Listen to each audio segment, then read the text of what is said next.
नमस्कार, स्वागत है आप सभी का आपके ऑफिशियल यूट्यूब चैनल गुरुजी स्पेशल क्लासेस में। मैं हूं निमाइसाना, आपके समक्ष उपस्थित हूं साइकोलॉजी विषय वस्तु को लेकर। स्टूडेंट्स, आज की क्लास में हम डिस्कशंस करने वाले हैं बाल विकास के सिद्धांत से रिलेटेड नेक्स्ट सिद्धांतों के बारे में। लास्ट क्लासेस में हमने 4 सिद्धांतों को कवर कर लिया था, जो कि था फर्स्ट आपका निरंतरता या परिवर्तन का सिद्धांत, जिसे हम इंग्लिश में प्रिंसिपल ऑफ कंटिन्यूटी कहते हैं। दूसरा था आपका सामान्य से विशिष्ट की और कार्यवाही का सिद्धांत, जिसे हम इंग्लिश में principle of work general to specific कहते हैं। थर्ड था आपके लिए व्यक्तिगत अंतर का सिद्धांत, जिसे प्रिंसिपल ऑफ इंडिविजुअल डिफरेंसेस कहते हैं। और फोर्थ था आपका एक समान प्रारूप का सिद्धांत, जिसे एक रूपता का सिद्धांत भी कहते हैं, और इंग्लिश में हम इसको कहते हैं प्रिंसिपल ऑफ यूनिफॉर्म पैटर्न। तो आई होप आपको लास्ट क्लासेस में जो 4 सिद्धांत मैंने आपको बताए थे वो क्लियर हो गए होंगे।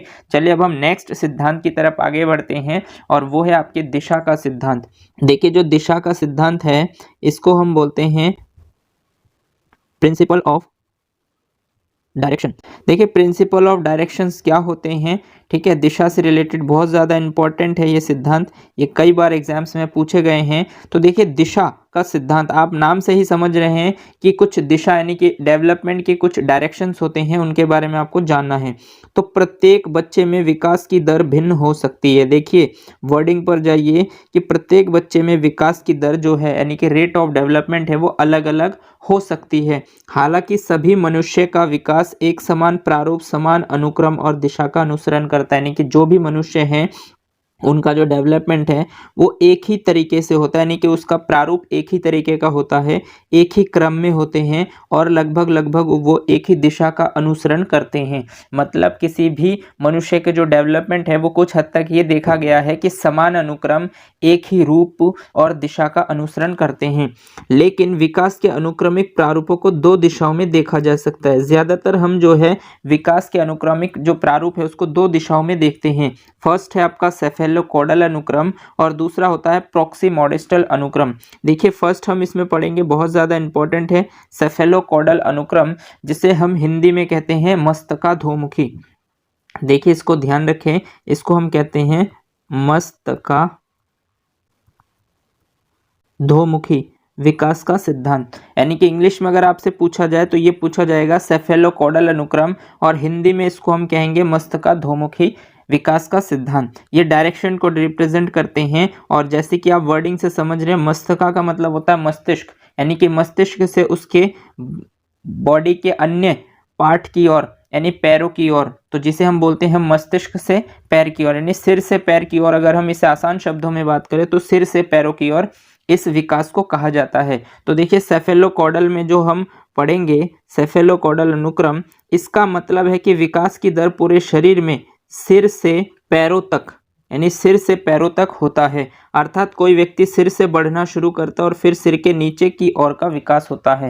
यानी सेफेलोकॉडल को हम हिंदी में मस्तकाधोमुखी विकास का सिद्धांत कहते हैं। और ये जो सेफेलोकॉडल अनुक्रम है, इसका एक डायरेक्शन होता है कि किसी भी बच्चे का जो डेवलपमेंट है वो उसके सिर से प्रारंभ होता है और पैरों तक जाता है, सिर से पैर की ओर विकास का सिद्धांत, जिसे हम सेफेलोकॉडल अनुक्रम कहते हैं। आई होप आप पॉइंट को समझ पाए होंगे कि सेफेलोकॉडल अनुक्रम किसे कहते हैं, तो सिर से पैर की ओर का सिद्धांत, और हिंदी में इसको मस्तकाधोमुखी विकास का सिद्धांत भी कहते हैं। चलिए अब हम नेक्स्ट सिद्धांत की तरफ आगे बढ़ते हैं दिशा के, और दिशा का जो नेक्स्ट सिद्धांत है वो है आपके प्रॉक्सिमोडिस्टल अनुक्रम। प्रॉक्सिमोडिस्टल अनुक्रम को हिंदी में हम कहते हैं केंद्र से बाहर, केंद्र से बाहर की ओर का सिद्धांत। यानी प्रॉक्सिमोडिस्टल अनुक्रम क्या होता है, केंद्र से बाहर की ओर। अब केंद्र से बाहर की ओर कैसे होता है, तो विकास शरीर के मध्य भाग से परिधि की ओर होता है। यानी कि विकास जो है डेवलपमेंट आपके बॉडी के मिडिल स्टेज से लेकर उसके साइड यानी परिधि की ओर होता है। इस अनुक्रम में किसी व्यक्ति की रीढ़ की हड्डी सबसे पहले विकसित होती है। यानी कि इस अनुक्रम में किसी भी व्यक्ति की जो रीढ़ की हड्डी है उसका डेवलपमेंट सबसे पहले होता है, और फिर बाहरी शरीर का विकास होता है। यानी कि सबसे पहले रीढ़ की हड्डी का होगा डेवलपमेंट, उसके बाद उस व्यक्ति के बॉडी पार्ट्स के जो बाहरी शरीर है उसका विकास होता है। यानी कि बच्चे अपने किनारों के दांत से काटने से पहले सामने के दांतों से काटना शुरू करते हैं। यानी कहने का मतलब ये है कि कोई भी बच्चा, अगर एक एग्जाम्पल की बात करें हम, तो सबसे पहले जब बच्चा काटता है किसी भी चीज़ को, तो सबसे पहले वो सामने के दांतों से काटना प्रारंभ करता है और फिर धीरे धीरे धीरे वो साइड के दांतों से काटना प्रारंभ करता है। तो कहने का मतलब पहले केंद्र और फिर उसके साइड के चारों ओर के जो बाहरी शरीर है उसका विकास होता है इस प्रोसेस में। तो इसीलिए जो आप दिशा के सिद्धांत यानी डेवलपमेंट में जो दिशा के सिद्धांत पढ़ते हैं उसको मुख्य रूप से दो दिशाओं में रिप्रेजेंट किया गया है।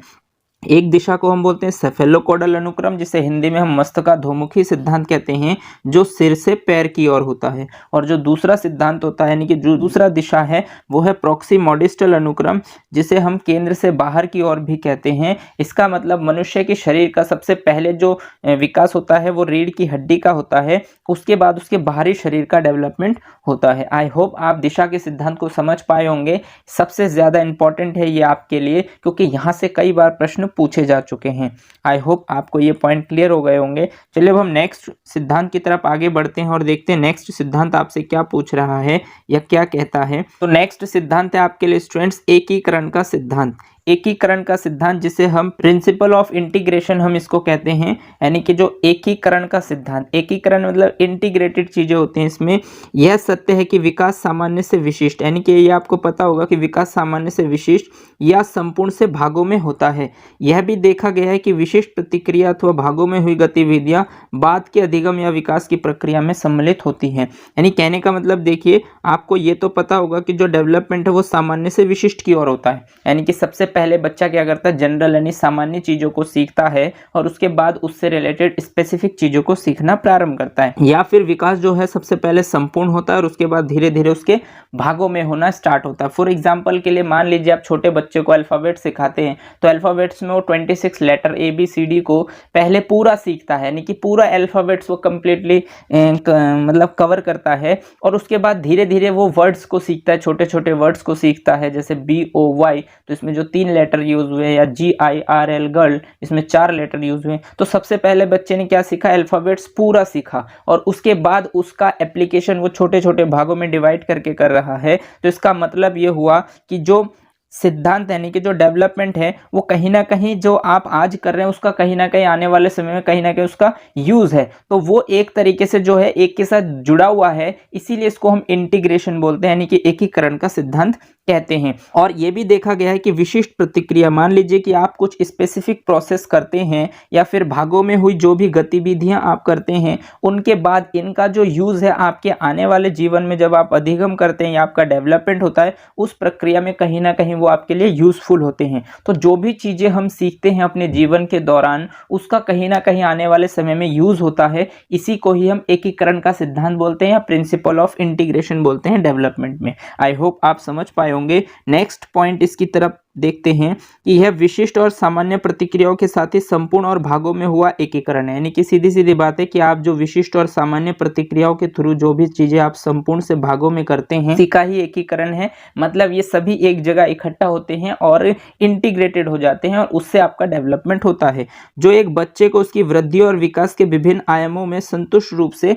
विकसित करता है। और ये जो है किसी भी बच्चे के, यानी कि जो भी आप विशिष्ट या सामान्य चीजों को सीखते हैं, संपूर्ण से भागों में सीखते हैं, ये सब जब इकट्ठा होता है तो वो आपका कुछ अधिगम कराता है या आपका कुछ डेवलपमेंट कराता है, जो एक बच्चे को उसकी वृद्धि और विकास के जो अलग अलग आयाम होते हैं, डेवलपमेंट के जो अलग अलग क्षेत्र होते हैं, उनको कहीं ना कहीं संतुष्ट रूप से विकसित करने में मदद करते हैं। तो इसीलिए एकीकरण का सिद्धांत हम जानते हैं कि आप कोई भी चीजें सीखते हैं तो उसका कहीं ना कहीं आने वाले फ्यूचर में आपके डेवलपमेंट से रिलेटेड, अधिगम से रिलेटेड कहीं ना कहीं वो उसमें ही समाहित हो जाते हैं। तो जब आप एक चीज सीखते हो और वो कहीं ना कहीं आपको आने वाले समय में यूजफुल हो जाते हैं, तो उसी को ही हम एकीकरण बोलते हैं। तो ये डेवलपमेंट का एकीकरण का सिद्धांत है। आई होप आपको ये पॉइंट भी क्लियर हो गया होगा। चलिए अब हम नेक्स्ट सिद्धांत की तरफ आगे बढ़ते हैं और देखते हैं कि नेक्स्ट सिद्धांत आपके लिए क्या है। नेक्स्ट सिद्धांत आपके लिए स्टूडेंट्स है पारस्परिक संबंधों का सिद्धांत, जिसे हम अंतः संबंध का सिद्धांत भी कहते हैं और इसको हम कहते हैं प्रिंसिपल ऑफ इंटर रिलेशन, हम इसको कहते हैं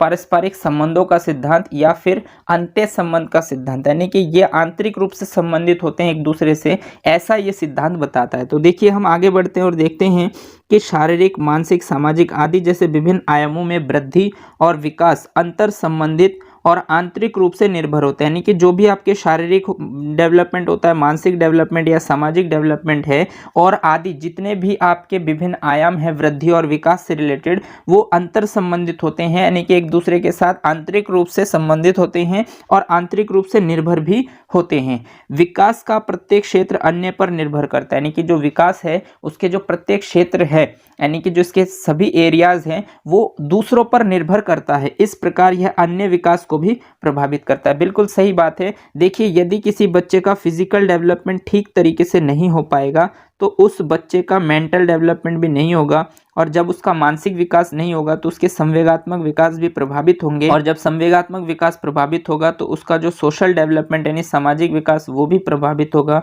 और जब सामाजिक विकास प्रभावित होगा तो उसका मोरल यानी नैतिक विकास भी प्रभावित होगा, और नैतिक विकास प्रभावित होगा तो उसके जो लैंग्वेज डेवलपमेंट यानी कि जो भाषा विकास है वो भी कहीं ना कहीं प्रभावित होगा। तो आप समझ पा रहे हैं कि जो विकास के हम क्षेत्र पढ़ते हैं वो क्षेत्र एक दूसरे के साथ अंतः संबंधित है।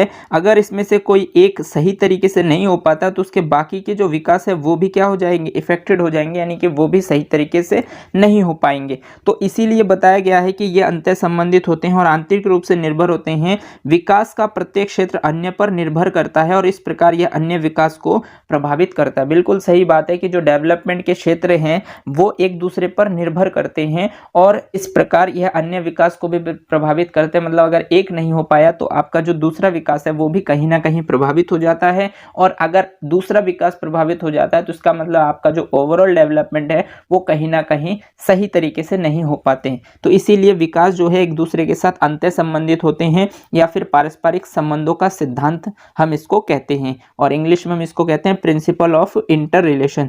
चलिए इसमें नेक्स्ट आगे के पॉइंट को देखते हैं। तो नेक्स्ट पॉइंट है, ऐसा इसलिए है कि कमजोर शारीरिक विकास वाला बच्चा भावनात्मक, सामाजिक और बौद्धिक विकास में वापसी की प्रवृत्ति रखता है। यानी कि इसका मतलब ये हुआ कि अगर ऐसे कोई अगर बच्चा शारीरिक रूप से कमजोर है तो वो चाहता है कि उसके बाकी के जो डेवलपमेंट है वो भी आगे ठीक हो पाए, इसके लिए उसको जल्दी से जल्दी ठीक करना, या फिर वो चाहता है कि मेरा जो है डेवलपमेंट आगे के जो भी डेवलपमेंट है वो सबके सब हो, लेकिन उसके लिए ज़रूरी है कि उसका शारीरिक विकास बहुत अच्छे से होना चाहिए। और इसीलिए आप इस विकास के सिद्धांत को पढ़ रहे हैं, क्योंकि आपका काम सिर्फ मेंटल डेवलपमेंट नहीं करना, यानी कि बच्चे को का मानसिक विकास नहीं करना, क्योंकि अगर मानसिक विकास आप ज़्यादा से ज़्यादा करना चाहते हैं तो इसका मतलब यह है कि उस बच्चे के बाकी जो विकास है, जैसे शारीरिक विकास हो गया, सामाजिक विकास हो गए, ये भी आपको करने होंगे या इस पर भी आपको ध्यान रखना होगा। जब इसके बाकी विकास अच्छे होंगे तो उसका मेंटल डेवलपमेंट भी बहुत अच्छे से हो पाएगा, और अगर कोई भी एक प्रभावित हो जाता है तो उसके मेंटल डेवलपमेंट पर इफेक्ट पड़ेगा। इसीलिए आपको ये सारे विकास के सिद्धांत जानने होंगे। और अगर किसी बच्चे का शारीरिक विकास सही तरीके से नहीं हो पा रहा है तो इसका मतलब उसके भावनात्मक, सामाजिक विकास में और बौद्धिक विकास में वो कैसे वापसी करे और उसको कैसे इम्प्रूव करे, इसके लिए आपको वर्क करना ज़रूरी होगा। इसीलिए पॉइंट आपको बताया गया है। आई होप आपको ये पॉइंट भी क्लियर हो गए होंगे कि जो पारस्परिक संबंधों का सिद्धांत या फिर इसको हम अंतः संबंध का सिद्धांत भी कहते हैं या प्रिंसिपल ऑफ इंटर रिलेशंस कहते हैं, ये क्यों आवश्यक है और इसका दूसरे पर क्या प्रभाव पड़ता है। चलिए अब हम नेक्स्ट सिद्धांत की ओर आगे बढ़ते हैं और देखते हैं नेक्स्ट सिद्धांत आपसे क्या कहता है। तो देखिए नेक्स्ट सिद्धांत है आपके लिए परिपक्वता और अधिगम का सिद्धांत। तो परिपक्वता को हम बोलते हैं मैच्योरिटी, इंग्लिश में हम इसको मैच्योरिटी कहते हैं, और अधिगम को हम कहते हैं लर्निंग। ठीक, तो परिपक्वता को मैच्योरिटी और अधिगम को लर्निंग, इसका मतलब ये जो सिद्धांत है आपके वो है principle of maturity and learning, यानी कि principle of maturity and learning. इसका मतलब परिपक्वता और अधिगम में क्या रिलेशंस होते हैं और इसका डेवलपमेंट पर क्या इफेक्ट पड़ता है, जिसको हम एक नियम के थ्रू जानते हैं। तो इसको हम जानते हैं principle of maturity and learning, और हिंदी में हम इसको कहते हैं परिपक्वता और अधिगम का सिद्धांत। तो चलिए देखते हैं परिपक्वता और अधिगम के सिद्धांत में आपसे क्या बताया गया है। तो परिपक्वता और अधिगम के सिद्धांत में बताया गया कि वृद्धि और विकास की प्रक्रिया में परिपक्वता और अधिगम एक महत्वपूर्ण भूमिका निभाते हैं। यानी कि अगर आप बच्चे का ग्रोथ एंड डेवलपमेंट करना चाहते हैं तो उसमें बच्चे के लिए परिपक्वता यानी मैच्योरिटी बहुत ज़्यादा ज़रूरी है, और लर्निंग, अधिगम भी बहुत ज़्यादा इम्पोर्टेंट है। उदाहरण के लिए यदि कोई बच्चा कुछ सीखना चाहता है और उसमें परिपक्वता का अभाव है तो वह उसे नहीं सीख पाएगा। ये बिल्कुल सही बात है। मान लीजिए कि आप किसी बच्चे को कुछ सिखाना चाहते हैं या वो बच्चा सीखना चाहता है, बट उस बच्चे में अभी मैच्योरिटी नहीं है, यानी कि उस बच्चे का अभी टाइम उतना सक्षम नहीं है कि वो उस चीज़ को कर पाए, तो अवश्य ही वो उस चीज़ को नहीं सीख पाएगा। इसका क्या रीज़न है? फॉर एग्जाम्पल के लिए आप ये बोल सकते हैं कि आप पहले से ही पढ़ चुके हैं कि परिपक्वता व्यक्ति में संभावित रूप से मौजूद विशेषताओं के बारे में बताती है। यानी कि जो मैच्योरिटी है वो व्यक्ति में संभावित रूप से मौजूद विशेषताओं के बारे में, अगर आपके अंदर कुछ विशेषताएं हैं तो आप उस फील्ड में परिपक्व भी होंगे। ठीक, तो ये जो पहले से ही आप जानते हैं कि जो परिपक्वता है वो किसी व्यक्ति में संभावित रूप से मौजूद विशेषताओं के बारे में बताती है। उदाहरण के लिए अगर हम बात करें इसमें, तो उदाहरण है कि कोई बच्चा जो है सबसे पहले पेट के बल खिसकता है, उसके बाद वो घिसटना शुरू करता है और बाद में चलना प्रारंभ करता है। तो ये परिपक्वता के साथ ही आता है। जैसे मान लीजिए आप कोई छोटे बच्चे को ले लीजिए, अब वो बच्चा मान लीजिए 6 महीने का है, तो क्या वो बच्चा चलना प्रारंभ कर देगा? नहीं। बच्चा चलना कब प्रारंभ करेगा? सबसे पहले बच्चा पेट के बल खिसकेगा, उसके बाद वो धीरे धीरे घिसटना प्रारंभ करेगा जब वो 8, 9, 10 महीने के आसपास हो जाएगा, और फिर धीरे धीरे वो 12, 13 महीने यानी 15 महीने के आसपास जब हो जाएगा तो वो खड़ा होना स्टार्ट करेगा और फिर धीरे धीरे चलना प्रारंभ करेगा। तो ये जो भी चीज़ें आते हैं वो उस बच्चे की परिपक्वता यानी मेच्योरिटी पर डिपेंड करता है। कुछ केसेस में देखा गया है कि कुछ बच्चे जो है थोड़ा लेट चलना प्रारंभ करते हैं, तो अगर आप उस बच्चे के बैकग्राउंड को चेक करेंगे या फिर जानना चाहेंगे तो उसके माता पिता या उसके जो दादा दादी होते हैं उनसे आप पूछकर ये पता लगा सकते हैं कि शायद अगर कोई बच्चा लेट चलना प्रारंभ करता है या लेट बोलना प्रारंभ करता है तो कहीं ना कहीं उसके पिता या माता ने भी इसी तरीके से स्टार्टिंग की होगी, इसीलिए उस बच्चे में इस प्रकार की आनुवांशिक गुण उसमें पाए गए हैं, जिस वजह से उस बच्चे का जो डेवलपमेंट है वो थोड़ा लेट प्रारंभ करता है, बट करता जरूर है। और एकदम से वो चलना प्रारंभ नहीं करता, बहुत सारे प्रोसेस करने के दौरान धीरे धीरे उसमें जैसे जैसे दिन बढ़ते हैं वो मैच्योर होना स्टार्ट करता है, तो धीरे धीरे वो इस चीज़ को करना शुरू कर देता है। आई होप आप समझ पाए होंगे कि परिपक्वता और अधिगम का क्या रिलेशन होता है। तो परिपक्वता और अधिगम में क्या बताया आपसे कि अगर आप कोई चीज़ सीखना चाहते हैं तो उसके लिए आपको परिपक्व होना ज़रूरी है। जब तक आप परिपक्व नहीं होंगे तब तक आप उस चीज़ को नहीं सीख पाएंगे। आई होप आपको ये पॉइंट भी क्लियर हो गए होंगे। स्टूडेंट्स, अब तक हमने बाल विकास के सिद्धांत से रिलेटेड 8 सिद्धांत कवर कर लिए हैं, और आपने फर्स्ट क्लासेस में आपने 4 सिद्धांत को कवर किए थे और इस क्लास में आपने 4 सिद्धांत कवर कर लिए हैं। तो इससे रिलेटेड, इस टॉपिक से रिलेटेड और जितने भी सिद्धांत हैं उनको हम नेक्स्ट क्लासेस में कवर करेंगे। आज के लिए बस इतना ही। अगर आपको यह क्लास अच्छी लगी हो तो इसे लाइक कीजिए और अपने दोस्तों के साथ शेयर भी कीजिए। अगर आपने चैनल को सब्सक्राइब नहीं किया है तो चैनल को सबसे पहले जाके सब्सक्राइब कर लीजिए और बेल आइकन को भी प्रेस कर दीजिए, ताकि इसी तरीके के बेनिफिशियल वीडियो जब भी मैं आपके लिए बनाऊं तो आपको टाइम टू टाइम नोटिफिकेशन मिलते रहें। धन्यवाद। जय हिंद।